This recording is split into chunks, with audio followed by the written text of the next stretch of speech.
So அதுலயும் முக்கியமா இங்கிலீஷ்ல லேக் ஆகுது அப்படிங்கறத கண்டுபிடிச்சோம். அதே மாதிரி அவங்க கிட்ட கன்சிஸ்டன்சி அப்படிங்கிறது ரொம்ப மிஸ் ஆச்சு. இங்கிலீஷ் நமக்கு வரல வரல வரலன்னு சொல்லிட்டு அதை அப்படியே ஓரமா வச்சுட்டாங்க. மத்ததுக்கு மட்டும் இம்பார்ட்டன்ஸ் கொடுத்துட்டு இங்கிலீஷை வந்துட்டு ஓரமா வச்சுட்டாங்க. அவங்க 100% எஃபர்ட் போட ரெடியா இருக்காங்க. ஆனா அவங்களுக்கு டைம் மேனேஜ் பண்ண முடியல. அது எப்படி பண்றது அப்படிங்கிறது அவங்களுக்கு தெரியல. இதுதான் அவங்களுடைய மேஜர் ரோட் பிளாக்கா இருக்கு. இதுக்கு கைட்லைன்ல இருந்து பேசும்போது, கோட் டீம்ல இருந்து பேசும்போது என்ன ஐடியேஷன்ஸ் எல்லாம் கொடுத்துருக்காங்க அப்படின்னா,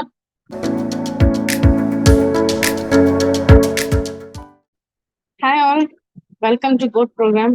ஸோ இப்போ கைடியோட இனிஷியேட்டிவ் தான் கோட். இப்போ அது ரொம்ப சக்ஸஸ்ஃபுல்லா போயிட்டு இருக்கு. இப்போ இந்த கோட் ப்ரோக்ராமோட ஸ்பெஷாலிட்டி என்ன அப்படின்னா, அதுல ஜாயின் பண்ற ஒவ்வொரு ஸ்டூடெண்ட்ஸையுமே ப்ராப்பரா அனலைஸ் பண்ணுவாங்க. ஓகே.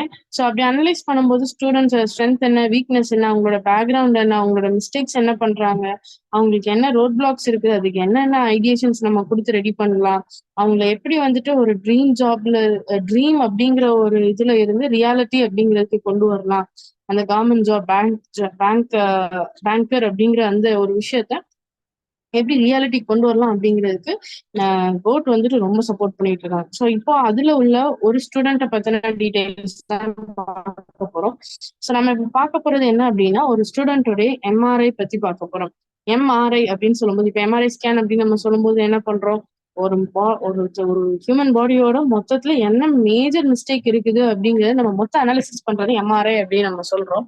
ஸோ அதே மாதிரி இப்போ போட்ல எம்ஆர்ஐ அப்படின்னு சொல்லும்போது, ஒரு பர்சன் இருக்காங்க, ஒரு ஸ்டூடெண்ட் இருக்காங்க அப்படின்னா அவங்களுடைய மிஸ்டேக்ஸ் என்ன, ரோட் பிளாக்ஸ் என்ன, ஐடியேஷன்ஸ் என்ன அப்படிங்கறத பார்க்க போறோம். இப்போ மிஸ்டேக்ஸ் அப்படின்னு சொல்லும்போது அவங்களுடைய ஹிஸ்டரி, அவங்க எப்ப வந்து ப்ரிப்பரேஷன் ஸ்டார்ட் பண்ணாங்க, அதுல என்னென்ன மிஸ்டேக்ஸ் பண்ணியிருக்காங்க அவங்க அப்படிங்கிறது.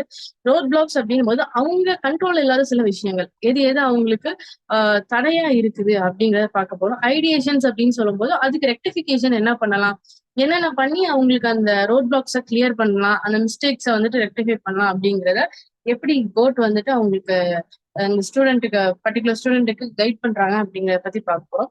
இப்ப நம்ம பார்க்க போற ஸ்டூடெண்ட் பத்தி பார்க்கும்போது அவங்க ஒரு ஹவுஸ் ஒய்ஃபா இருக்காங்க. ஓகேவா. ஸோ இவங்க வந்துட்டு ப்ரிப்பரேஷன் எப்போ ஸ்டார்ட் பண்ணாங்க, 2014லயே ஸ்டார்ட் பண்ணியிருக்காங்க. ஸோ ஆல்மோஸ்ட் ஒரு 10 இயர்ஸா ப்ரிப்பேர் பண்ணிட்டு இருக்காங்க. ஸோ இவங்களுடைய என்ன அப்படின்னா, இவங்க ஸ்டார்ட் பண்ணின டைம்ல ப்ரிலிம்ஸ் எல்லாமே நல்லா பண்ணியிருக்காங்க ஓரளவுக்கு ஸ்டார்ட் பண்ணும்போது. ஸோ மெயின்ஸ் வந்துட்டு 2 மெயின்ஸ் அப்பியர் ஆயிருக்காங்க. ஆனா ஐடியா இல்லாம அப்பியர் ஆயிருக்காங்க. கிளரிக்கல் மெயின்ஸ் அப்பியர் ஆயிருக்காங்க. அதுக்கப்புறம் இருந்து அவங்களுக்கு மெயின்ஸ் பத்தின ஒரு கிளியர் கட் ஐடியா இல்லை. அப்போ அவங்கள பத்தி அனலைஸ் பண்ணும்போது, அவங்க கிட்ட பேசும்போது அவங்கள பத்தின அனலிசிஸ்ல தெரிய வந்தது, அவங்களுக்கு ஸ்பீடும் அக்யூரசியும் ப்ரிலிம்ஸ் லெவல்லையும் சரி, மெயின்ஸ் லெவல்லையும் சரி ரொம்பவே லேக் ஆகுது. ஓகேவா. ஸோ அதுலயும் முக்கியமா இங்கிலீஷ்ல லேக் ஆகுது அப்படிங்கறத கண்டுபிடிச்சோம். அதே மாதிரி அவங்க கிட்ட கன்சிஸ்டன்சி அப்படிங்கிறது ரொம்ப மிஸ் ஆச்சு. ஸோ இவ்வளவு டைம் எடுத்திருக்கணும் போது அவங்களுக்கு கன்சிஸ்டன்சி அப்படிங்கிறது ரொம்பவே மிஸ் ஆன ஒரு விஷயமா இருந்தது. அப்ப இங்கிலீஷ்ல அவங்களுக்கு ஸ்பீட் அக்யூரசி இல்லை அப்படின்னும் போது அப்போ அவங்களுக்கு ரீடிங் ப்ராக்டிஸ் அப்படிங்கிறது இல்லை அப்படிங்கிறது தெரிஞ்சுச்சு. எந்த விதத்திலயுமே ரீடிங் அப்படிங்கிறது இல்லாம இருந்தது. அது அவங்களுடைய எடிட்டோரியல் ரீடிங்கா இருக்கட்டும், இல்ல நியூஸ் பேப்பர் ரீடிங்கா இருக்கட்டும். ஸோ ரீடிங் அப்படிங்கிறது அவங்களுக்கு ஹேபிட் இல்லாம இருந்ததுனால இருந்துச்சு. ரெண்டாவது விஷயம் பார்க்கும்போது, இங்கிலீஷ் நமக்கு வரல வரல வரலன்னு சொல்லிட்டு அதை அப்படியே ஓரமா வச்சுட்டாங்க. மத்ததுக்கு மட்டும் இம்பார்ட்டன்ஸ் கொடுத்துட்டு இங்கிலீஷை வந்துட்டு ஓரமா வச்சுட்டாங்க. ஸோ ப்ரிலிம்ஸை மட்டும் ஃபர்ஸ்ட் கிளியர் பண்ணுவோங்கிற ஐடியாலே இருந்ததுனால மெயின்ஸ் பத்தின ப்ரிப்பரேஷன் எதுவுமே அவங்களுக்கு இல்லை. ஸோ அதனால சிஏல அவங்க கையே வைக்கல. ஸோ சிஏ எப்படி படிக்கணும், எப்படி ப்ரிப்பேர் பண்ணணும், எந்த ஐடியாவுமே இல்லை. ஆனா ப்ரிப்பேர் பண்ணிட்டே இருக்காங்க. ப்ரிலிம்ஸ் லெவல்ல மட்டுமே ஃபோக்கஸ் பண்ணி பண்றதுனால அவங்களால மெயின்ஸ், ஒருவேளை ப்ரிலிம்ஸ் கிளியர் ஆனா கூட அவங்களால மெயின்ஸை வந்துட்டு போய் அட்டன் பண்ண முடியல. அட்டன் பண்ணாலும் அதுல வந்துட்டு 100% அவங்களால கொடுக்க முடியல. அங்க போய் திணற மாதிரி ஆயிடுச்சு. ஸோ இதுதான் இப்ப அவங்கள பத்தி அவங்களோட இதுல வந்தது. இப்ப ரோட் பிளாக்ஸ் என்னலாம் அப்படின்னு பார்க்கும்போது, இவங்க வந்துட்டு ஒரு ஹவுஸ் ஒய்ஃபா இருக்காங்க. அவங்களுக்கு 2 குழந்தைங்க இருக்காங்க. ஸோ குழந்தைங்களையும் பார்த்துக்கணும். ஸோ அந்த குழந்தைங்களோட ஏஜ் பார்க்கும்போது ஒரு குழந்தை வந்துட்டு பிரைமரி ஸ்கூல் போகுது, இன்னொரு குழந்தை பார்க்கும்போது கேஜி போகுது. டே ஸ்கூல் மாதிரி போகுது. ஸோ ஹாஃப் டே தான் ஸ்கூலுக்கு அவங்களுக்கு படிக்கிறதுக்கு டைம் கிடைக்கும். ஸோ இந்த மாதிரி இருக்கும்போது அவங்களுக்கு அகாடமிக் ப்ராக்ரஸ், அவங்களுடைய வீட்டு வேலை, குழந்தைங்களை பார்த்துக்கிறது, ஸோ இது எல்லாத்துக்கும் மத்தியில இது எப்படி நம்ம படிக்கிறது அப்படிங்கிறது இவங்களுக்கு கஷ்டமா இருந்தது. ஸோ அவங்களுக்கு ப்ராப்பரான ஒரு டைம் வந்துட்டு கிடைக்கல. ஸோ அவங்களுக்கு மேக்சிமமா ஒரு 4 hours தான் வந்துட்டு ஒரு பெர் டே வந்துட்டு ஸ்பெண்ட் பண்ண முடியும் அப்படிங்கிற மாதிரி ஒரு கண்டிஷன் அவங்களுக்கு. ஸோ அதே மாதிரி இன்னொரு பிரச்சனை என்ன அவங்களுக்கு அப்படின்னா, இதுதான் அவங்களுடைய லாஸ்ட் இயர். இது இப்போ கிளரிக்கல் அவங்களுக்கு முடிய போது, அதுக்கப்புறம் பிஓ மட்டும் தான் அப்ளை பண்ண முடியும். ஸோ அதனால அவங்களுக்கு படிச்சே ஆகணும், என்ன ஆனாலும் சரி நான் இந்த தடவை கிளியர் பண்ணியே ஆகணுங்கிறதுலாம் ரொம்ப அக்ரெசிவா இருக்கிறாங்க. எவ்வளவு பிரச்சனை இருந்தாலும் சரி பரவாயில்ல அப்படிங்கிறதுலயே இருக்கிறாங்க. ஸோ அவங்களுக்கு டைம் மேனேஜ்மெண்ட் அப்படிங்கிறது ஒரு கஷ்டமான விஷயமா இருக்கு. அவங்க 100% எஃபர்ட் போட ரெடியா இருக்காங்க. ஆனா அவங்களுக்கு டைம் மேனேஜ் பண்ண முடியல. அது எப்படி பண்றது அப்படிங்கிறது அவங்களுக்கு தெரியல. இதுதான் அவங்களுடைய மேஜர் ரோட் பிளாக்கா இருக்கு.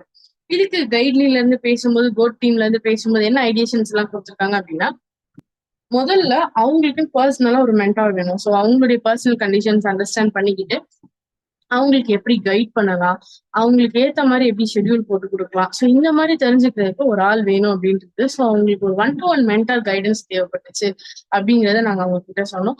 ஸோ அவங்களும் அதுக்கு வந்துட்டு ரெஸ்பாண்ட் பண்ணாங்க அப்படின்னு நம்ம பாக்குறோம். அதுக்கப்புறமா பார்க்கும்போது நான் கிளாஸ் அட்டன் பண்ணுங்க, மாக் டெஸ்ட் அட்டன் பண்ணுங்க, இந்த மாதிரி விஷயங்கள் எல்லாமே அவங்க கிட்ட சொன்னோம். ஸோ அதையும் அவங்க செய்யறதுக்கு ரெடியா இருந்தாங்க. அதுக்கப்புறமா போட்டோட ஷெட்யூலே வந்துட்டு நம்மளுக்கு ஃபுல்லா பேக் ஆன மாதிரி ஒரு ஷெட்யூல் கொடுத்துருக்காங்க. ஒரு 9 to 5 ஷெட்யூல் நம்மளுக்கு கொடுத்துருக்காங்க. ஸோ அந்த ஷெட்யூல்ல க்ளோஸா ஃபாலோ பண்றதுக்கு அவங்களுக்கு ஹெல்ப் பண்ணும்.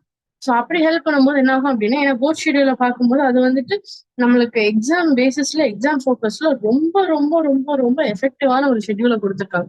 ஸோ அந்த ஷெட்யூலை ஃபாலோ பண்றதுக்கு அவங்களுக்கு என்கரேஜ் பண்ணோம். ஸோ நீங்க பண்ணுங்க அப்படின்னு சொன்னோம். அது எப்படியெல்லாம் பண்ணலாம் அப்படிங்கிறது அவங்களுக்கு ஏற்ற மாதிரி கொஞ்சம் ஆல்டர் பண்ணியும் கொடுக்கும். ஸோ அதுக்கும் நல்ல எஃபெக்ட் இருக்கு. ஸோ இப்படியெல்லாம் பண்ண அவங்க என்ன பண்ணாங்க அப்படின்னா, ஒரு ஆவரேஜ் லெவல் பெர்ஃபார்மன்ஸ் அவங்களுடைய பெர்ஃபார்மன்ஸ் பேசிஸ் பார்க்கும்போது குவான்ஸ்லயும் சரி, ரீசனிங்லயும் சரி, ஆவரேஜ் லெவல் பெர்ஃபார்மன்ஸ் தான். அதை பிலிம்ஸ்ல எடுத்துக்கிட்டாலும் சரி, மெயின்ஸ்ல எடுத்துக்கிட்டாலும் சரி, ஆவரேஜா எல்லாத்தையுமே பண்ணுவாங்க. அவ்வளவுதான். இங்கிலீஷை பார்த்துக்கோங்க, பிலோ ஆவரேஜ் லெவலா இருந்தது. ஸோ அப்போ இங்கிலீஷ்ல வந்துட்டு ரொம்ப பிலோ ஆவரேஜ் லெவல்ல இருந்தது அப்படின்னா நம்மளால வந்துட்டு கிராக் பண்ண முடியாது. எந்த எக்ஸாமா இருந்தாலுமே எல்லா செக்ஷனுக்கும் ஈக்குவல் இம்பார்ட்டன்ஸ் கொடுக்கணும். அதுல வந்துட்டு நம்ம டாப்பா இருக்கிறது இருக்கலாம். ஆனா பிலோ ஆவரேஜ் லெவல்ல இருந்தோம் அப்படின்னா கஷ்டம் அப்படிங்கறதுனால ஸோ ஒவ்வொரு பர்டிகுலர் சப்ஜெக்டையும் நாங்க எடுத்துக்கிட்டோம். ஸோ இப்போ இங்கிலீஷ்ல பூஸ்ட் பண்ணோம் அப்படின்னும் போது அவங்களுக்கு பர்சனலா ஒரு ப்ராப்பரா ஒரு ஷெட்யூல் கொடுத்து, ஒரு ஸ்ட்ராட்டஜி கொடுத்து, ஸோ இங்கிலீஷ் மென்டார்ஸ் கிட்ட பேச வச்சு அவங்க கிட்ட நம்ம பண்ணி கொடுத்தோம். ஓகேவா? சோ அதுக்கப்புறம் அவங்க கொடுத்த சில சஜஷன்ஸ் என்ன அப்படின்னா, எடிட்டோரியல்ல டெய்லி படிங்க, வெக்காப்ஸ் டெய்லி படிங்க, ஸோ இடியம்ஸ் அண்ட் ஃப்ரேசஸ் இந்த மாதிரி மெமரி பேஸ்டு கொஞ்சம் படிங்க. ஏன்னா மிஸ்செலேனியஸ் அப்படிங்கிறது ரொம்ப முக்கியமான ரோல் பிளே பண்ண போது. ஸோ அதுல வந்துட்டு கொஞ்சம் ஃபோக்கஸ் பண்ணுங்க, டெய்லி கொஞ்சம் மெமரி பேஸ் படிக்கிறதுக்கு டைம் ஸ்பெண்ட் பண்ணுங்க அப்படின்னு சொல்லியிருந்தோம். அதுக்கப்புறமா அவங்கள வந்துட்டு சோ நம்மளுக்கு இங்க கோட்டை பொறுத்தவரையில மென்டார்ஸ் வந்துட்டு நிறைய பேர் இருக்காங்க. ஒவ்வொரு சப்ஜெக்ட்டுக்குமே ஒரு 2-3 மென்டார்ஸ் வந்துட்டு ஸ்பெஷலைஸ்டா இருக்காங்க. ஸோ அவங்க கிட்ட பேச வச்சோம். ஸோ அவங்களுடைய 1-to-1 மென்டாரே இங்கிலீஷ் மென்டார்ங்கிறதுனால அவங்களுக்கு அது இன்னும் கொஞ்சம் ஈஸியா இருந்தது. ரெண்டாவது விஷயம் பார்க்கும்போது ஒவ்வொரு இது படிக்கிறது மட்டும் இல்ல, டெஸ்ட் அப்படிங்கிறது ரொம்ப முக்கியம். ஸோ ஃபுல் டெஸ்ட் மட்டுமே போட்டுட்டு இருந்தா நம்மளுக்கு வந்துட்டு கஷ்டமா இருக்கலாம். ஒருவேளை என்னதான் எனக்கு தெரியல அப்படின்ட்டு. ஸோ ஒவ்வொரு டாபிக்லயும் அவங்க வந்துட்டு ஒர்க் பண்ணணும் அப்படிங்கிறதுனால ஸோ பெர் டே ஒரு டாபிக் கொடுத்து ஒவ்வொரு டாபிக் டெஸ்ட் எடுக்க சொன்னோம். ஸோ அதுக்கப்புறமா ஒரு டாபிக் ஒரு certain number of topics cover பண்ணிட்டாங்க, ஒரு 2-3 டாபிக்ஸ் கவர் பண்ணிருக்காங்கன்னா ஒரு செக்ஷனல் டெஸ்ட் போடுங்க. ஸோ அந்த இடத்துல அவங்களுடைய இம்ப்ரூவ்மெண்ட் எப்படி இருக்கு அப்படிங்கிறத பாக்குறதுக்கு ஸோ பர்சனலா கைட் பண்ணிட்டு வந்தோம். அதுக்கப்புறமா இப்ப இங்கிலீஷ் ஒரு லெவலுக்கு ஓரளவுக்கு வந்துருச்சு. இப்ப அடுத்தது குவான்ஸ். ஏன்னா அது ஆவரேஜ் லெவல் பெர்ஃபார்மன்ஸ்ல இருக்காங்க. அப்ப மெயின்ஸுக்கு இன்னும் கொஞ்சம் பூஸ்ட் வேணும். சோ என்ன பண்ணலாம், அவங்களுடைய சுச்சுவேஷனுக்கு ஏத்த மாதிரி ஒரு ஷெட்யூல் ஃபாலோ பண்றதுக்கு குவான்ஸ் மென்டார் கிட்ட பேச சொன்னோம். ஸோ அவங்களும் வந்துட்டு என்ன சொன்னாங்க அப்படின்னா, டாபிக் வைஸ் டெஸ்ட் எடுங்க, டவுட்ஸ் இருந்தா கேளுங்க அப்படின்னு சொல்லியிருந்தாங்க. ஸோ அப்படி டாபிக் வைஸ் டெஸ்ட் எடுக்கிறதுனால அவங்களோட மார்க்கும் வந்துட்டு டே பை டே இன்க்ரீஸ் ஆக ஆரம்பிச்சிருச்சு. ஓகே, ஸோ இப்படி எல்லா சப்ஜெக்டும் எஃபிஷியன்டா பெர் டேல கவர் பண்ணணும். ஏன்னா இப்போ ஒவ்வொரு செக்ஷனா ஒர்க் பண்ணிக்கிட்டு இருக்கோம். இதே மாதிரி ரீசனிங்க்கும் பண்ணோம். அவங்களும் அதுலயும் நல்லா பண்ண ஆரம்பிச்சிட்டாங்க. ஸோ இப்போ என்ன பண்ணிருக்கோம் அப்படின்னா, அவங்களுக்கு பர்சனலா ஒரு ஷெட்யூல் போட்டுருக்கோம். ஸோ கோட் ஷெட்யூல் ஒரு சைடு இருக்குது. அந்த கோட் ஷெட்யூல எப்படி ஃபாலோ பண்ணலாம், அடிஷனலா எப்படி ஃபாலோ பண்ணலாம், ஸோ எல்லா சப்ஜெக்ட்ஸும் பெர் டேல கவர் ஆகணும் அப்படிங்கிற மாதிரி ஒரு ஷெட்யூல பர்சனலைஸ்டா அவங்களுக்கு போட்டு கொடுத்துருக்கோம். ஸோ அதையும் அவங்க ஃபாலோ பண்றாங்க. ஸோ அந்த ஷெட்யூல வந்துட்டு இவங்க ஹவுஸ் ஒய்ஃபா இருக்காங்கிறதுனால நம்ம லாங் ஷெட்யூல் போட முடியாது. ஸோ ஒரு 1 வீக்குக்கு நம்ம கொடுத்துருக்கோம். ஸோ அவங்களால ஒரு 1 வீக் பிளான் பண்ணிக்கலாம். ஸோ 1 வீக்ல எனக்கு இத்தனை ஹவர்ஸ் வேணும். ஸோ 1 வீக் அப்ப பெர் டே நான் இத்தனை ஹவர்ஸ் ஸ்பெண்ட் பண்ணணும் அப்படின்ட்டு அவங்க 1 வீக்க பிளான் பண்ண முடியும். ஸோ அவங்களுடைய சுச்சுவேஷனுக்கு ஏற்ற மாதிரி 1 வீக்குக்கு ஒரு ஷெட்யூல் கொடுத்துருக்கோம். அதோடைய இம்ப்ரூவ்மெண்ட்ஸ் பார்த்து ஸோ டு டூ லிஸ்ட்டை நாங்க மாடிஃபை பண்ணிட்டே இருக்கோம். ஸோ இதுக்கு அப்புறமும் சரி, அவங்களுக்கு அந்த பேங்கர் அப்படிங்கிற அந்த இதை ரீச் ஆகுற வரைக்கும் அவங்களுடைய இம்ப்ரூவ்மெண்ட்ஸை பொறுத்து நம்ம ஒரு ஷெட்யூலை வந்துட்டு என்ஹான்ஸ் பண்ணி கொடுப்போம். கூடிய சீக்கிரம் அவங்களும் சரி அவங்க ட்ரீமை அச்சீவ் பண்ணுவாங்க அப்படின்ட்டு நாங்க உறுதியா இருக்கோம். ஸோ அந்த இதுல குட் டீம் ரொம்ப ரொம்ப ரொம்ப ரொம்ப ஹெல்ப் பண்றதுக்கு ரெடியா இருக்காங்க. ஸோ அவங்களும் அதுக்கு ஃபுல் சப்போர்ட் கொடுக்கும்போது அவங்களாலேயும் அவங்களுடைய ட்ரீமை அக்கம்ப்ளிஷ் பண்ணிக்க முடியும். ஸோ கோட் வந்துட்டு எம்ஆர்ஐ அப்படிங்கறது ரொம்ப அக்ரெசிவா வந்துட்டு பண்றாங்க. ஸோ ஒவ்வொரு ஸ்டூடெண்ட்டும் அவங்க கொடுத்துருக்காங்க அப்படின்னா இவங்க 100% கொடுக்குறாங்க, கோட் 100% கொடுக்குறதுக்கு ரெடியா இருக்காங்க. ஸோ ஸ்டூடெண்ட்ஸும் 100% கொடுத்தாங்க அப்படின்னா ஸோ மியூச்சுவல் சக்சஸ் எல்லாருக்குமே இருக்கு. Thank you all.